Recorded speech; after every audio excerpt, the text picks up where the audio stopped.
Welcome, God lovers. Thank you for coming back to listen to God's Word, the words of the saints and the message we bring today. I see you standing there, heart open, eyes searching. You are not here by accident. You did not stumble upon this message at random. Deep in your spirit, you have known for quite some time that you are set apart in ways you cannot fully articulate. Perhaps you have tried to put it into words. There is something different about me, something that won't allow me to give up on faith or on goodness no matter how dark the days get. Let me slow down and invite you into this journey, step by step. The theme before us is monumental, the critical difference between ordinary souls and those who are chosen. We will draw back the curtain on a single, powerful sign that marks you out as a chosen one. But I will not reveal everything at once. This topic deserves reverence and depth, a slow unveiling so that every word penetrates your heart, mind, and spirit in just the right way. So, are you ready, dear friend, to step into the light of understanding? Are you prepared to walk the winding path that will lead you to a deeper knowledge of who you really are? If you feel that stirring excitement within, I invite you to lean in close. Let the mystery guide you. Let your curiosity lead you on. And if you already feel something inside you saying, "Yes, this is for me," then leave a comment below right now. I'm stepping into my calling with hope. Before we uncover the secret that sets you apart, we should examine the landscape of the ordinary. By ordinary, I do not mean to belittle or condemn. Rather, it refers to those who have not yet awakened to the possibility of standing in unwavering hope or close communion with the divine. When I speak of ordinary, I'm describing a mindset, a perspective, a way of living in which deeper spiritual truths are either brushed aside or never recognized at all. Have you noticed how many people around you seem to accept cynicism as the default? They might have started life as bright-eyed children, dreaming of changing the world. But as they grew older, disappointment eroded that sense of possibility. One heartbreak, one betrayal, or one shattered dream too many, and they decide that hope is foolish. They barricade their hearts behind walls of skepticism, preferring not to be hurt again. In this landscape, if something good happens, it's dismissed as mere luck. If something bad happens, it's the expected norm. Life becomes a series of half measures and reluctant compromises. They might still smile, but it's a strained smile that hides a deep belief: the world won't get better, so why bother trying? Another hallmark of the ordinary life is the gradual drift away from anything transcendent or deeply spiritual. This doesn't necessarily mean they reject God outright, but they can grow indifferent or even numb to the existence of a higher power. They become so ensnared by the mundane, bills, gossip, fleeting entertainment, that they rarely pause to consider eternity, moral purpose, or the sacredness of each breath. In these ordinary circles, prayer might be whispered only in dire emergencies, if at all. The thought of reading sacred texts or communing with the divine is either foreign or performed as a lifeless ritual, without a living, breathing connection to God. They see no purpose in striving to remain hopeful or good. Everything is about short-term gratification and self-preservation. Comfort can be a powerful drug. When ordinary souls feel the prick of challenge or a call to grow, they recoil back into what feels safe. As you know, real growth often requires stepping outside the comfort zone, facing inner darkness, or confronting beliefs that no longer serve you. It can be terrifying. so instead, ordinary folk might stay in dead-end jobs, keep destructive relationships, or adopt harmful habits, because that is what is familiar. Familiar. They might look at you, with your unwavering hope and dogged commitment to doing the right thing, and think, what's the point? They cannot see the hidden treasure behind sacrifice, behind perseverance and goodness. Perhaps the most heartbreaking aspect of ordinary life is the speed with which people give up. The moment adversity towers overhead, they throw in the towel, concluding it's just not meant to be. They forget the promise that adversity is often the womb of miracles. They lose that childlike wonder that sees obstacles as stepping stones. Giving up, though it seems easy at first, weighs heavily on the soul in the long term. It leaves people with a lingering sense of regret, a silent ache for what could have been. Now, we approach the heart of the matter. This message revolves around a single sign that differentiates you, the chosen soul, from those who have settled for the ordinary path. This sign is not about your bank account, your intelligence, or your physical appearance. It is something far more profound, something intangible yet undeniable. The one sign that sets you apart is this. Your hope for good, your commitment to cling to what is right and godly, will never leave your soul. Even to your last breath, you will believe. Even when the world scoffs, you will keep trusting in God's plan. Even when darkness closes in, you will light a candle and refuse to curse the night. Even when it seems like every earthly measure of success has eluded you, you will still say, "My faith remains. My hope remains. I will not bow to despair." You might wonder, how can I be sure this is me? Let me ask. Have you ever faced a trial so fierce that it threatened to tear everything away from you, your sense of security, your health, or even your loved ones? Recall that moment. You may have been shaken, broken, and even angry with God. Yet somehow, someway, a tiny spark within you refused to die. It was the embers of hope sustaining you at the edge of your endurance. This is what sets you apart, friend. You don't just carry hope in your heart, you also commit to living by goodness.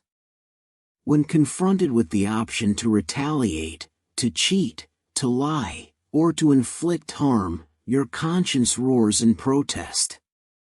You might have stumbled, we all have. But each time, something in you says, "This is not who I am.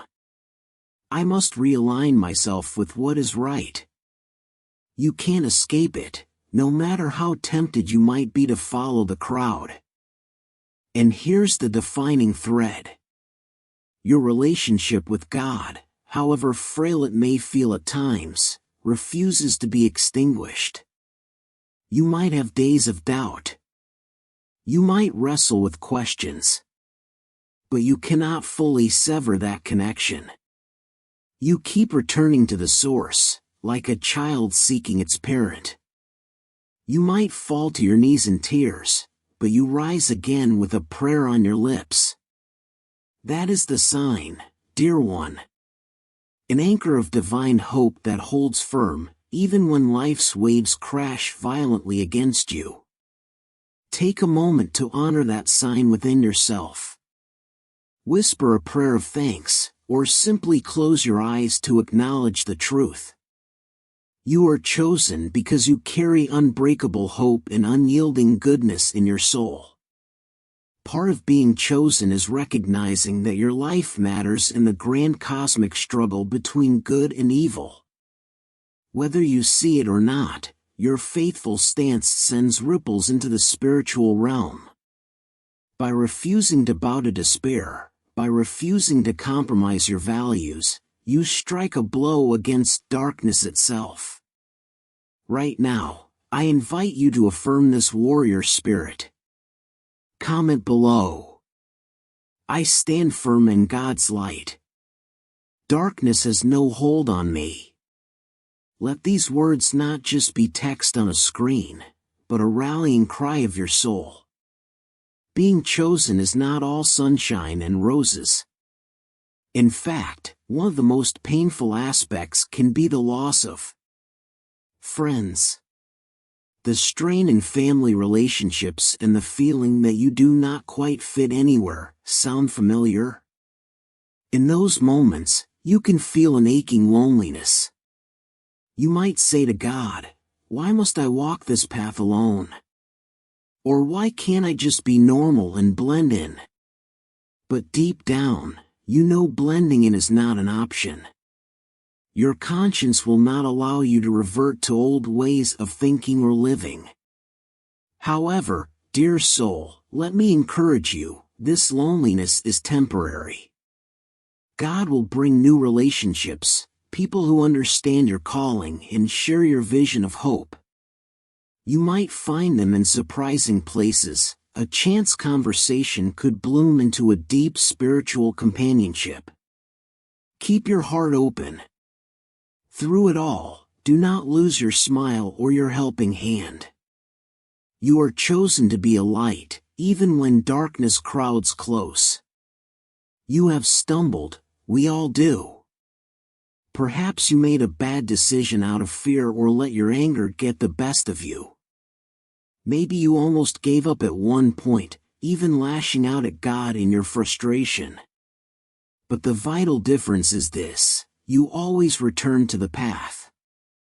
It might take a day, a month, or even years, but eventually, your spirit says, "Enough. I cannot stay in darkness. I must go back to the light." In the face of obstacles, you do not retreat into self-centeredness. Instead, you continue to help others, even when your own heart is breaking. You keep a smile, not always a bright, carefree grin, but a gentle, compassionate smile that says, "I still believe in love." The ways of God often transcend human logic.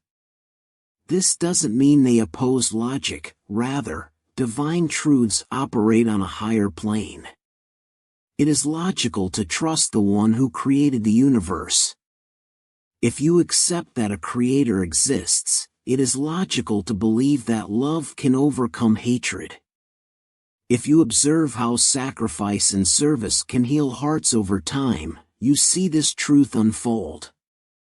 One of the most beautiful marks of your chosenness is that you keep smiling, softly, genuinely, even while carrying heavy burdens. This isn't a fake grin or forced optimism, it's the glow of a soul in communion with divine love. And that smile has power. It disarms bitterness, soothes anxiety, and invites others into the possibility that hope is real. You also extend a helping hand. You're the type of person who, despite your own struggles, reaches out to lift someone else up. This is radical. The world often teaches, take care of yourself first, or no one else will. While self-care is important, you have discovered a deeper law: in blessing others, you open a flow of blessings for yourself as well. Compassion and generosity become the channels through which God's grace floods into your own life. You see people battered by disappointments, weighed down by family drama, health struggles, or financial woes. Your heart responds with empathy because you've been there, hurt, bruised, and lonely. We have journeyed through a vast landscape of truths, from the emptiness of ordinary cynicism to the radiant calling of the chosen, from the heartbreak of losing friends to the joy of finding deeper spiritual family, from the subtle strategies of the enemy to the overwhelming faithfulness of God. Throughout it all, one theme has remained constant: your unwavering hope for good that never departs from your soul. My dear, cherished friend, guard that flame.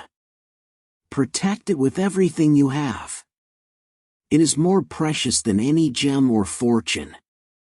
In a world starved for authentic hope, you carry a wellspring of it, and that wellspring flows directly from the heart of God. When the final chapter of your earthly life is written, let it be said that you never allowed despair to triumph, that you walked in goodness, that you believed in the power of God until your lungs drew their last breath. And what awaits beyond that final breath? A welcome into eternal fellowship with the one who loved you before you could form a single prayer on your lips. A reunion that wipes away every tear and dissolves every sorrow.